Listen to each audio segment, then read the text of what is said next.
Good morning, student. Today we will discuss the chapter 4 class 11th distribution of continents and oceans. जैसे कि आप देख रहे हैं कि there are 7 continents on the surface. First is the North America, South America, Africa, Europe, Asia, Australia and Antarctica. ये सारे के सारे 7 continents हैं.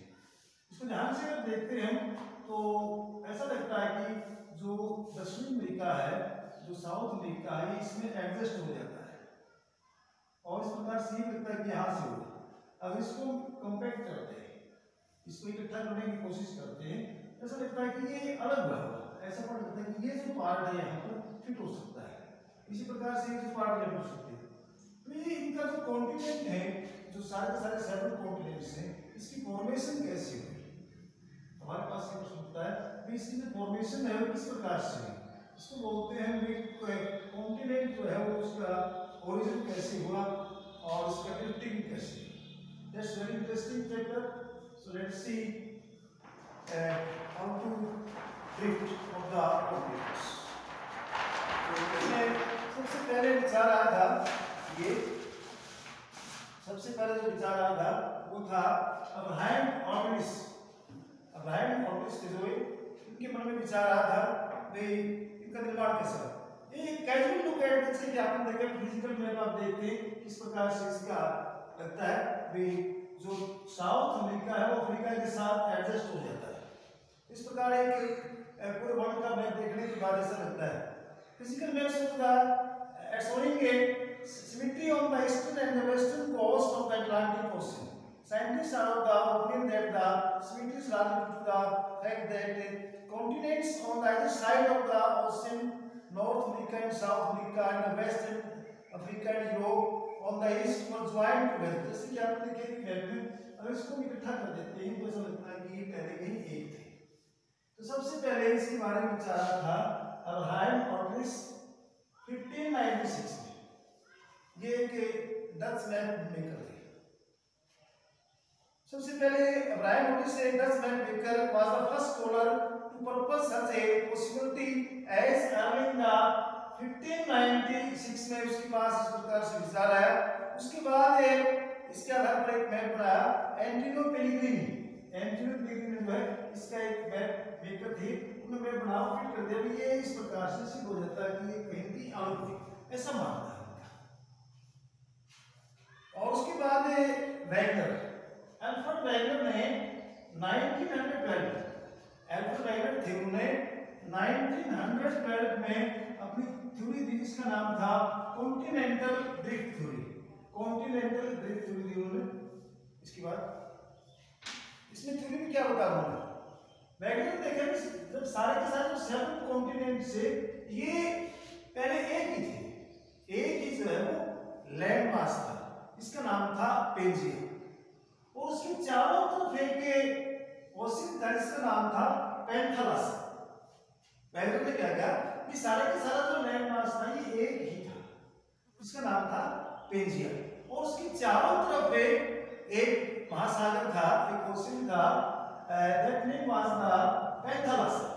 ये किस प्रकार से ब्रेक हुआ, कौन कौन सी फोर्स ने काम किया और कैसे ब्रेक हुआ, और उसमें बहुत से इसके एविडेंस दिए.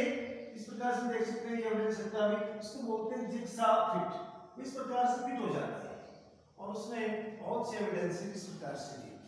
इस थ्योरी में क्या Wegener observe surprising similarities on the eastern and the western coast of Atlantic ocean. He explained that Brazilian bulls would fit in the Gulf of Guinea and North American coastline to closely fit in the adaptations of the coast of Scandinavia and Western Europe, Antarctica, Australia, Peninsular India and Madagascar were neatly nested together close to the southern tip of the South Africa. तो Wagner ने कहा इस प्रकार से सारे के सारे जो कॉन्टिनेंट है वो आपस में फिट हो जाते हैं. उनको नाम दिया जिगसा फिट. इस प्रकार से इसको बोलते हैं जिगसा फिट के नाम से. तो वैगनर ने माना, Wagner assumed that all the above mentioned landmass formed a single vast continent. पहले एक ही कॉन्टिनेंट, इसका नाम था Pangaea. It was the Pangaea. Pangaea in the Upper California states. The northern part of the Pangaea comprised the North America, Europe and Asia was known as the Eurasia. Similarly, the southern part of the Pangaea comprised the South America, Africa, Peninsular India, Australia and Antarctica and was known as the Gondwana. उसने कहा कि पहले एक ही land mass है, पूरा ये एक ही जो है वो पेंजिया था इस प्रकार से, और इसकी चारों तरफ ये पेंथाला से सारी, इसका नाम था पेंजिया। उसने कहा इसका जो नॉर्थ पार्ट था, ये जो नॉर्थ हिस्सा था, उसको नाम दे दिया उसने, उसका नाम इसने दिया इधर का यूरेशिया, और साउथ का नाम दे दिया इसने कोरल, इसको बोलते हैं यूरेशिया। ये जो पार्ट था it is known as the Eurasia, और ये था इसका Gondwana land.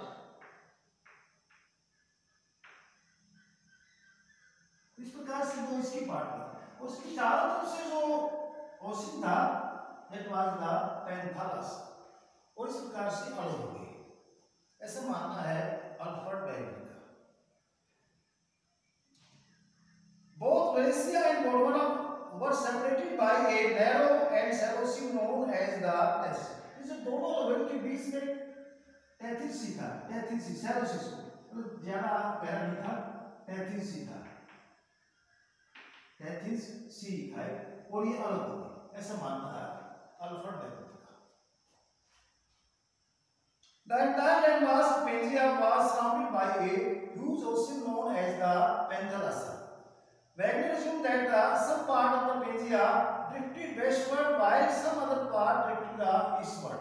This process started in the Upper Carboniferous age about the 250 million years. उसने कहा कि आज से 250 million years ago ये अलग हो गई, ये इसका पार्ट है, इसका चला गया और नीचे चला 250 million, ऐसा मानना है अल्फ्रेड वेगनर का।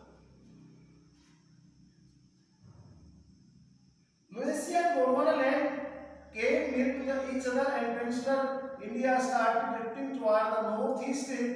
The size of the Tethys Sea became the smaller.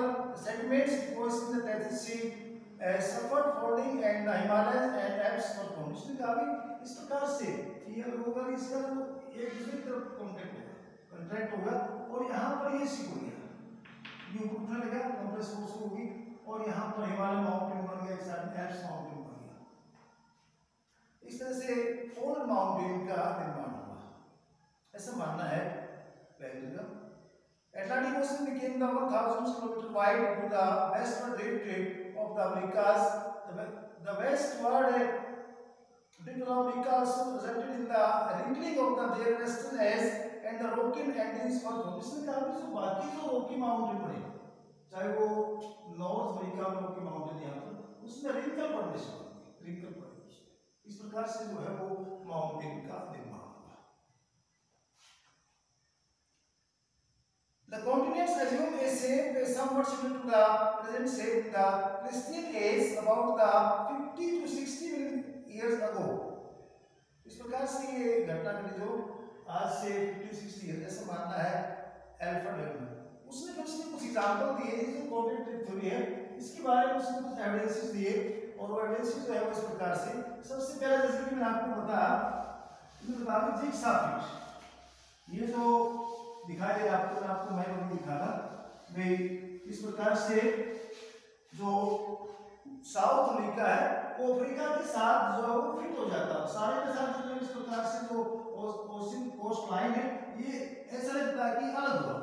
तो सबसे पहला जिसका एविडेंस था वो था जिग्सा फिट, फर्स्ट था इसका evidence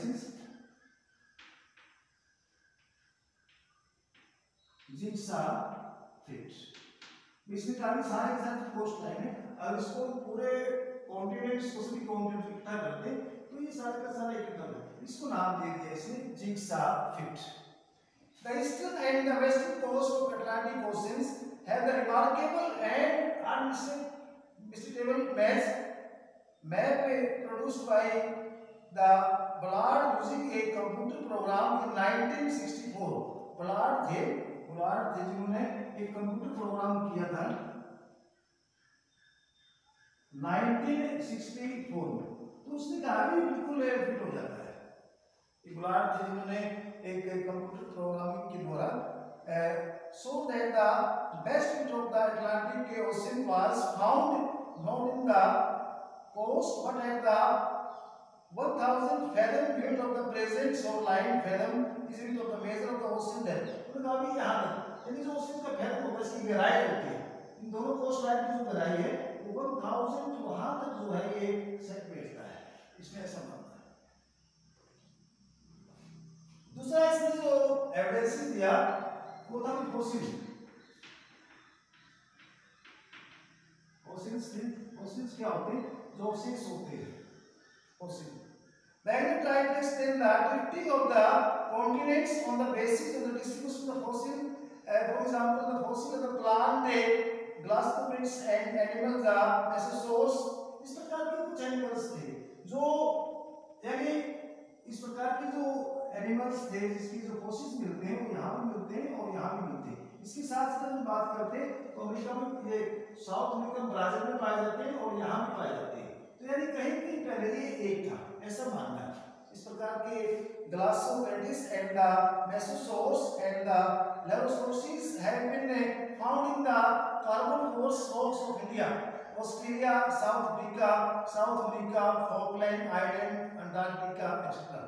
These are widely separated areas and such distribution can only be explained by accepting the concept of continental। अभी ऐसा नहीं हो सकता भाई ये चीज यहाँ भी मिलती है और यहाँ भी, ये पहले कहीं पे एक थी, तो इस प्रकार से उसमें जो फॉसिल्स पाए जाते हैं वो उससे। दूसरा इसका, तीसरा इसका जियोलॉजिकल मैचिंग।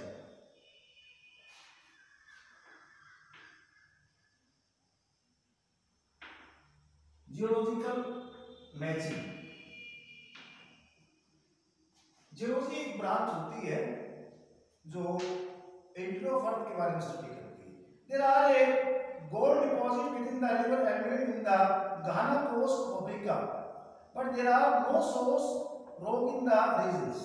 अब यहाँ पर देखिए जो घाना कोस्ट अफ्रीका का, उसमें इस प्रकार की रॉक्स नहीं पाई जाती कि वहाँ गोल्ड मिले।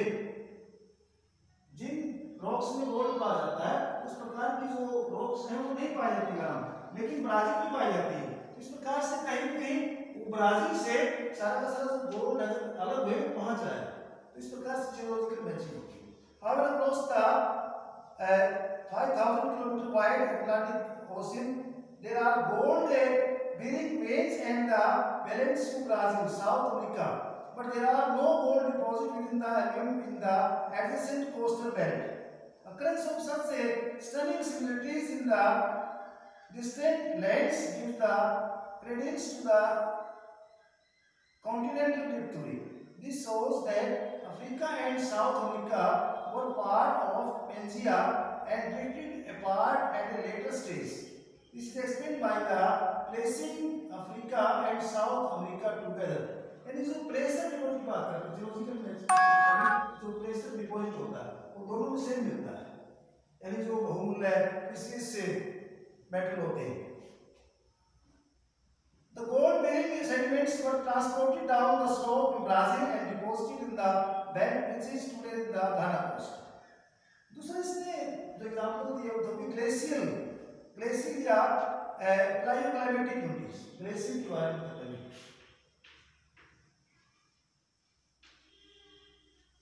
Glacial deposits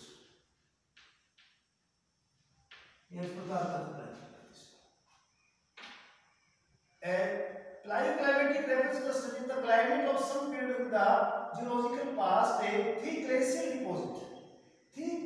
deposit of the Carboniferous age are exposed in Uruguay and Brazil, in South America, Africa, South India, South Australia and Tasmania. The uniformity in the nature of the sediment indicates that these continents countries were together in the geological past। यानी इसमें geological जो glacial deposit पाया जाता है वो same मिलता है, इसका मतलब कहीं कहीं एक साथ रहे होंगे, जो ग्लेशियल डिपॉजिट है वो सेम पाया जाता है इस प्रकार से। Today these countries are drifted apart, are widely separated from each other by the large oceans. They are situated in the various climatic zones, varying from the temperate to tropical. Next is the coral. Coral एक animals होता है, किस्म से जीव होता है जिसमें coral is a minute reef building marine algae which thrives well in the warm waters with temperatures above 20 degrees centigrade. It lives between the latitudes 30 degrees north and 30 degrees south. The geological appearances of the corals away from the belt of 30 degrees north and 30 degrees south latitudes strengthens the view that these continents connect to the equator in the geological past. यानी आज भी जो coral का जो report मिलता है, जो उसका स्केटर मिलता है, वो उससे इक्वेटर के पास होना चाहिए, यानी जहाँ पर क्लाइमेटिक कंडीशन इसके लिए एप्रोप्रिएट होती है, लेकिन फिर भी बहुत से एक्शन पा जाता है। तो इट मींस एक साथ कहीं पे इकट्ठे होंगे, ऐसा मानना है अल्फ्रेड वैगनर का। The continents have moved the northwards and are experiencing cold and torrid climatic conditions. उसके बाद सिक्स का दिया पोलर बेंडिंग। पोलर बेंडिंग क्या होता है? Plymagnetism or magnetism in the geological past has been strong evidence that the present day continents of the earth were flattened and formed parts of Pangaea. The magnetically इस प्रकार से मिल पाए जाते हैं कि the magnetite, hematite, and lava, magma and unconsolidated sediments have the tendency to line themselves parallel to the earth's magnetic field prevailing at the time. The properties retained to the rock and the permanent magnetism. There has been periodic change in the position of the magnetism pole that is recorded in the rocks by way of permanent magnetism. यानी जो पोल की तरफ जहाँ पर magnetism ज्यादा होगा उसके साथ घूमता रहा, उसके साथ रहा, इस प्रकार से। यानी जैसे से वो पोल बेंडिंग होता है, पोल के साथ जाएगा, कोई भी चीज जो मैग्नेट कहाँ मिलता है, वो मिलता है। इस प्रकार से ये एक पहले इकट्ठे नहीं होंगे, लेकिन आज भी जो है बहुत से इस प्रकार का जो मिनरल्स पाए जाते हैं, उससे सिद्ध होता है कि पहले ये कहीं भी एक थे। There has been a periodic change in the position of the magnetism pole that is recorded in rocks by way permanent magnetism. This is known as the polar bending. Polar bending clearly shows that the continents have frequently moved and the changed directions and their motion from time to time. इसका मतलब ये इसके अंदर movement जो है वो होती है। अब हम बात करते हैं भाई वैगनर ने कौन सी दो फोर्सेस दी जिसके कारण ये कॉन्टिनेंट्स अलग हुए। वैगनर ने दो फोर्सेस बताई। There are two forces. पहली फोर्स है polar feeling force and second is the tidal force.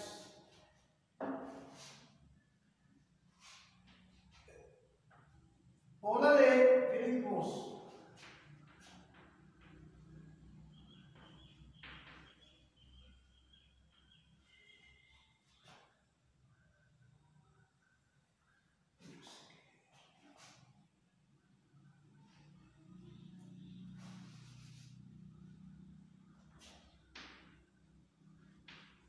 first is the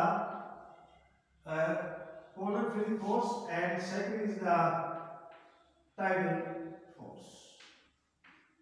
ये इसमें दो फोर्सेस है जिसकी वजह से ये हुआ। पहले जो फोर्स है इसमें क्या है, जब अर्थ रोटेट करती है, तो इसके अंदर एक फोर्स पैदा होती है, सेंट्रीफ्यूगल फोर्स पैदा होती है इक्वेटर के आसपास से, और ये उसको दूर धकेलती होती है। यानी इस फोर्स के कारण इसको बोलते हैं पोलर फीलिंग फोर्स। यानी जब रोटेट करती है, this force is produced by due to the earth's rotation. जब अर्थ रोटेट करती है तो एक फोर्स पैदा होती है जिसके कारण इसके अंदर जो है वो ड्रिफ्ट हो गए कॉन्टिनेंट्स, ऐसा मानना है वैगनर का। दूसरा इसने कहा कि tidal force. As you know tide क्या होता है? टाइड क्या होता है? Alternating rising and falling of the sea water twice in a day due to the gravitational force of moon and sun. चंद्रमा और सूर्य की जो ग्रेविटेशन फोर्स है उसके अट्रैक्शन से, क्योंकि मून जो है आपके नियर है, तो इससे के कारण जो है अलग दो फोर्सेस का जो है ज़्यादा मान्यता नहीं मिली और इसके जो कॉन्सेप्ट है इसको नकार दिया, लेकिन फिर भी बहुत चीज़ इसको देख लेंगे।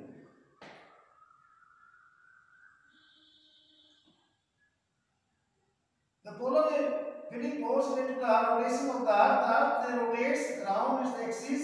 As a result of the which material moves from the pole toward the equator of the earth. Forces cantilever its bulge on the equator and there are also the flattening of the poles. इनका अभी bulge पैदा होता है और जिसके कारण ये poles की तरफ जो है flattening होती है। दूसरा मैं आपको बताया force ये होगा। तो ये था आपका continental drift। दूसरा एक और विचारा इसके बाद और बहुत सी थ्योरी आई, बहुत इंटरेस्टिंग है। दूसरी थ्योरी है concept of the sea flooring stability.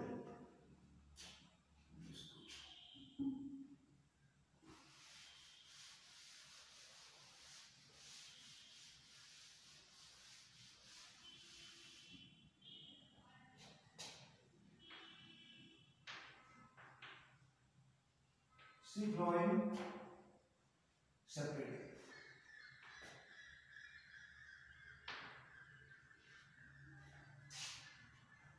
Sea flooring separately.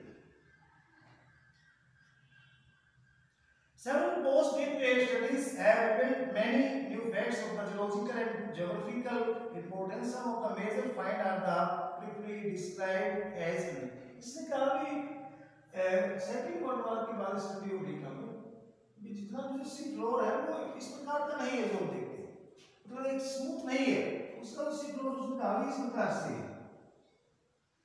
उसने कहा कि ये कॉन्टिनेंटल शेल्फ है और यहाँ पर ये स्लोप है, यहाँ पर स्लोप से उसके बाद फिर ये राइज है,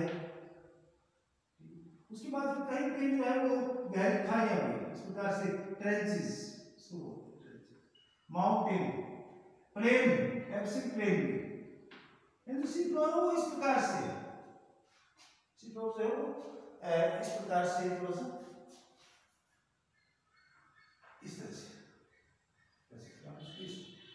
सेल्फ होगा, ये कोई स्लोप होगा, उसके बाद फिर राइज होगा, ये प्लेन होगा, ये ट्रेंचेस होगी, ये इस प्रकार से। इसमें माउंटेन भी होते हैं, बोल्डर माउंटेन्स। अब इसमें देखिए क्या होता है, मैं आपको बता दें, जैसे हमारी जो अर्थ है उसमें 3 लेयर होती है। फर्स्ट आपको बता दो क्रस्ट, सेकंड मेंटल और थर्ड जो है वो कोर।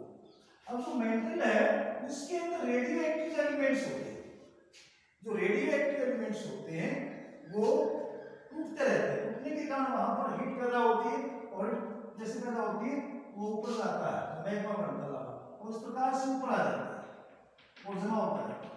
इस प्रकार से बहुत सी जो है लैंडफॉर्म पाए जाते हैं, चाहे वो ओशियन क्रस्ट है या कॉन्टिनेंटल क्रस्ट है। इस प्रकार से ridges down the middle of the ocean floor have been emitting lava activity. These mid-ocean ridges are cracks on the floor of the ocean where the molten rocks push up to the form new crust. इस प्रकार से वहाँ पर एक नई crust बन जाती है। यहाँ पर एक किस्म से कह सकते हैं कि कन्वेक्शन फोर्स काम करती है, कन्वेक्शन जैसे ये है और उसके नीचे इस प्रकार से एक convection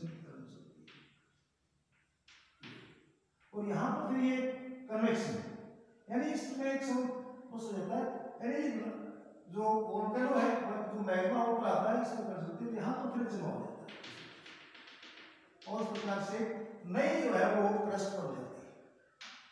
There are remarkable similarities in the rocks located equidistant on either side of the crust of the ridges with respect to the period of the formation, chemical composition and magnetic properties. Rock near the mid-ocean ridges are the youngest and their age increases gradually as we move away from the crust. हम जैसे crust होता है उसका अभी ये जो ocean है, ये जितने भी क्रस्ट हैं जो रॉक्स पाई जाती हैं ये यंगेस्ट है, कहाँ से, कॉन्टिनेंट, जो कॉन्टिनेंट्स हैं वो ओल्ड है और ये यंगेस्ट है, तो इसके अंदर रिमार्केबल जो सिमिलरिटीज पाई जाती है इस प्रकार की उन्होंने बताया। There are remarkable similarities in the rock located equidistant on either side of the crust of ridges with respect to the period of the formation, chemical composition and magnetic properties. Rock near the mid-ocean ridges are the youngest and their age increases gradually as we move away from the crust. The rock of the ocean crust are the much younger than those of the continents. The ocean crust है वो ज़्यादा young है, जबकि जो continents की वो old है, इतना है. The rock in the ocean crust are now way older than the 200 million years, where the rock as the old as the 3,200 million years may be found on the pole. तो बताइए जो यहाँ पर जो ocean crust है, उसमें जो rocks हैं वो 200 million years पुराने, और जो continent है उसके ऊपर 3,200 million. There is not to this. ये इसकी रेफरेंस है. ये सारा का सारा लावा से है. लावा से बनती. इसके अंदर है कन्वेक्शन को चलता रहता है. ये बार-बार इसको ऊपर जाता है, नीचे जाता है. इस प्रकार से फैलता रहता है इस प्रति ये इस प्रकार से ये यहाँ पर चल रही है.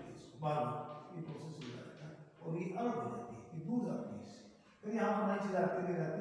तो इस तरह से इसकी फॉर्मेशन चलती रहती है.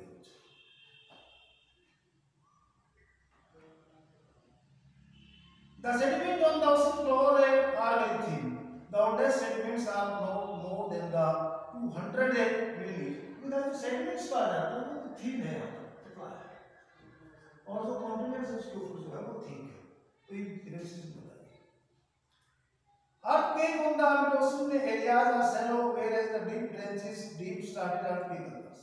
Earthquake में जो आते हैं वो यहाँ पर shallow आते हैं mid-ocean में, और जो trenches हैं वहाँ पर जो है वो आमतौर पर ज्यादा किए जाते रहते हैं. The above mentioned effects, coupled with the studies of the magnetic properties of the rocks on either side of the mid-ocean ridge, prompted by the Harry Hess of the Princeton University to postulate the coastal sea floor spreading in 1961 में उन्होंने ये अपना विचार किया था. Harry Hess in 1961.